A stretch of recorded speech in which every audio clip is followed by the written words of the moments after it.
Hello and welcome to Inside the Americas, a look at stories from the north and the south of the continent this week. In today's show, US Secretary of State John Kerry jets into the Middle East for crisis talks on Iraq, Washington insisting its involvement will be limited and that this is not the time for airstrikes. Brazil is in full swing football fever, but amid the World Cup parties, getting resources and recognition is still a battle for female players. And we take you to what was once a Mexican ghost town. Nearly all the residents had fled because of deadly drug cartel wars. But now people are starting to head back. First, with the crisis in Iraq building and ISIS taking more ground, the US was forced into action. Secretary of State John Kerry flew into the Middle East to try and rally support and promote unity among feuding Iraqi factions. On his trip, Kerry touched down in both Baghdad and Iraqi Kurdistan.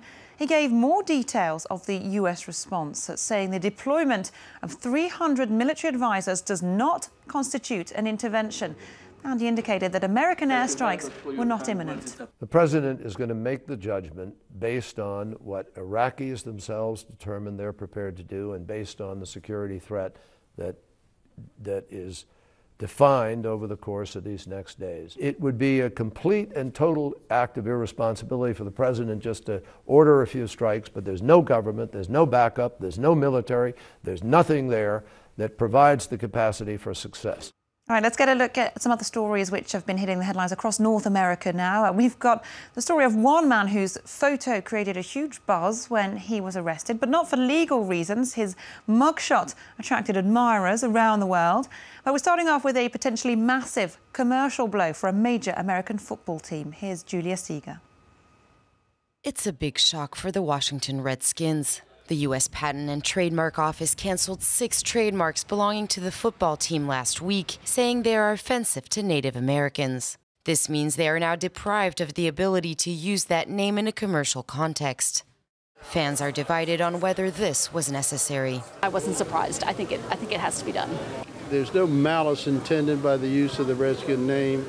The decision follows years of criticism of the Washington club by Native Americans and others who say the name is a slur. The team said it will appeal the decision. After a 2-week manhunt, the Quebec fugitives are back behind bars. Yves Denis, Serge Pomerleau and Denis Lefebvre were arrested during an early morning SWAT raid in a downtown condo in Montreal. The 3 men who brazenly escaped from prison by helicopter on June 7th were facing many charges, including murder, before the jailbreak. They're to appear again before a court and will be questioned by the police, who are still looking for at least one accomplice. Going viral was probably the last thing on Jeremy Meek's mind when his mugshot was taken.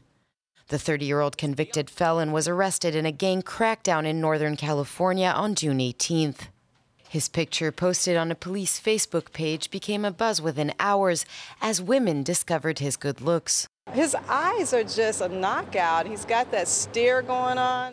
Photoshopped and memed, Meek's mugshot have made some online users wonder if he's not better suited to a life in fashion rather than the criminal underworld. Now, he was already known as one of modern football's most controversial players, but now Uruguay striker Luis Suarez has made himself the most scandalous player of the World Cup so far. He hit the headlines in his team's must-win match against Italy, seeming to bite a defender, an offence he's been sanctioned for twice before. Mark Thompson has more. An irate Giorgio Chiellini makes his case to the referee. He says the bruise on his shoulder proves Luis Suarez bit him. With 10 minutes to go before the end of a crucial World Cup group match, TV pictures appeared to show the Uruguayan striker lean in and chomp into the Italian defender. Match officials missed the incident and Suarez escaped punishment. FIFA says it plans to investigate the matter and Suarez could face a ban of up to 2 years. It would be his longest to date. In 2010, he was suspended for 7 matches after biting an opponent while playing for Ajax. A year later, during his first season in the English Premier League, he was banned for 8 matches for racially abusing French fullback Patrice Evra. And just last season, he was banned for 10 matches after sinking his teeth into another defender's arm.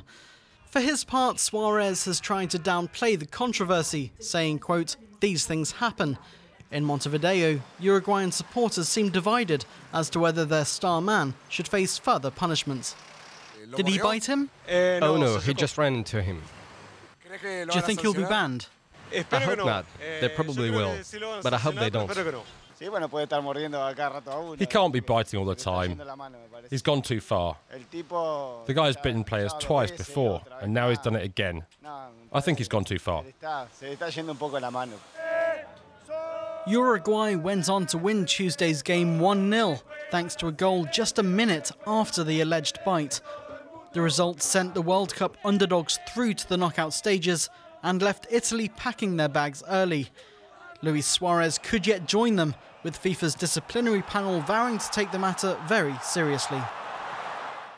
Pelé, Ronaldo and Neymar, footballing legends and household names who've given Brazilian football global recognition. But what about Brazil's legions of female football players? Even in the World Cup host country, where the beautiful game is almost a religion, women players are still fighting for recognition.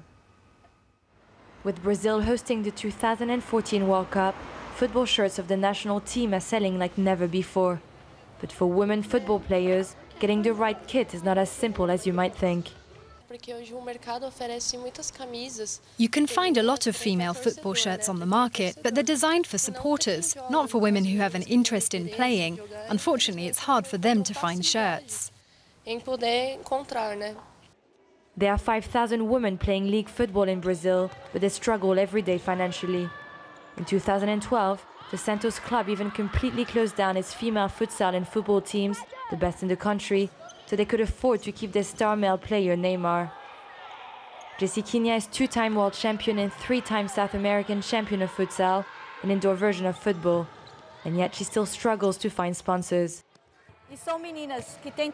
There are women who are talented, and some play even better than men, so that's not the problem. The problem is the media and players' market value. A male football player makes millions, whereas a female football player doesn't even earn the minimum wage.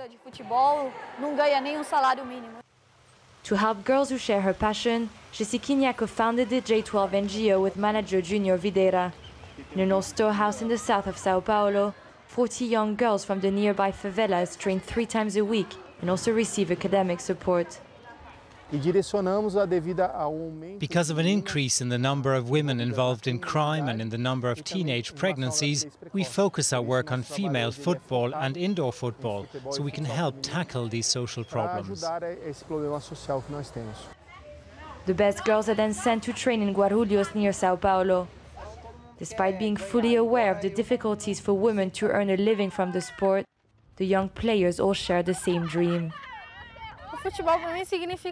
Football is my whole life. During the week, everything I do is related to football. Everything I do is for football. And so I want to do this for a living. I want to be a professional player. I want to do this all my life. As the J12 girls take on a team of boys, all preconceptions surrounding female football evaporate, leaving both teams with the same fierce desire to win. And it was actually while watching a World Cup match at his home this week that the leader of one of Mexico's most notorious drug cartels was finally tracked down and arrested by police. He's Luis Fernandez Sanchez Arellano, the head of the Tijuana cartel, which in the 1990s controlled much of the drugs traffic between the border town and the USA. Elsewhere on the border, just south of Texas, a report now from what was once a ghost town, a victim of the war on drugs. Almost 90% of the population had fled Ciudad Mia during a deadly turf war between drug cartels, but now they're heading back. This has become a routine job for these policemen. They're checking these ranches aren't occupied by criminals. Look how nice this kitchen is. It's clear the owners here left in a hurry, leaving a part of their old life behind. This is a 5th grade textbook, a 5th grade Spanish book. Until 4 years ago, cattle ranchers lived here. Now, the 6 houses where members of the Zeta cartel moved in for a stint stand empty.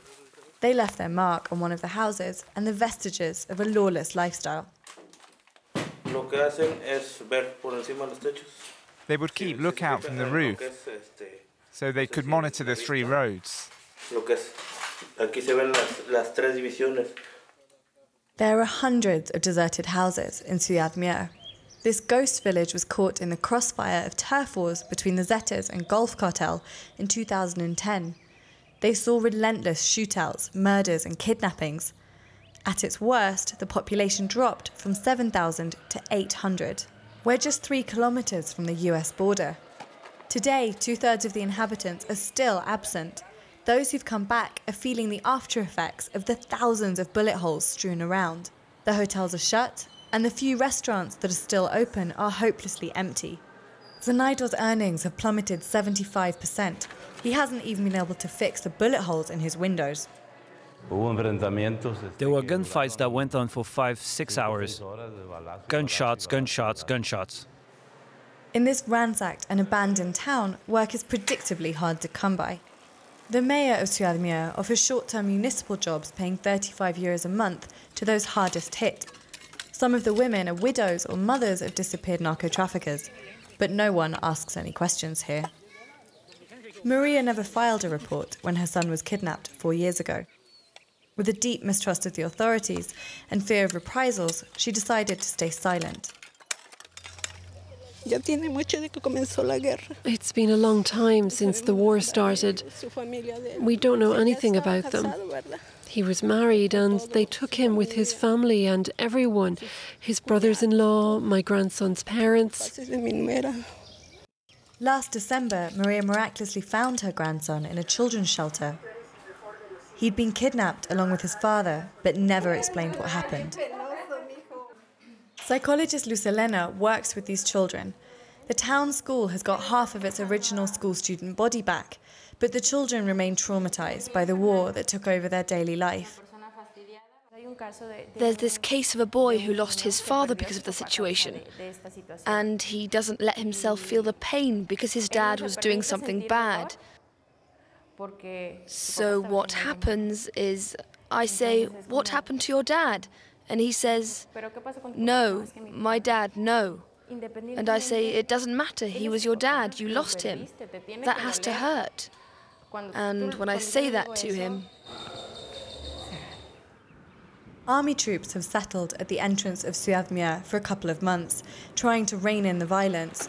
The village is slowly coming back to life, quietly healing its wounds. The 2 cartels remain at war, but they've been pushed to the east, where other towns are now going through the same ordeal these people lived through.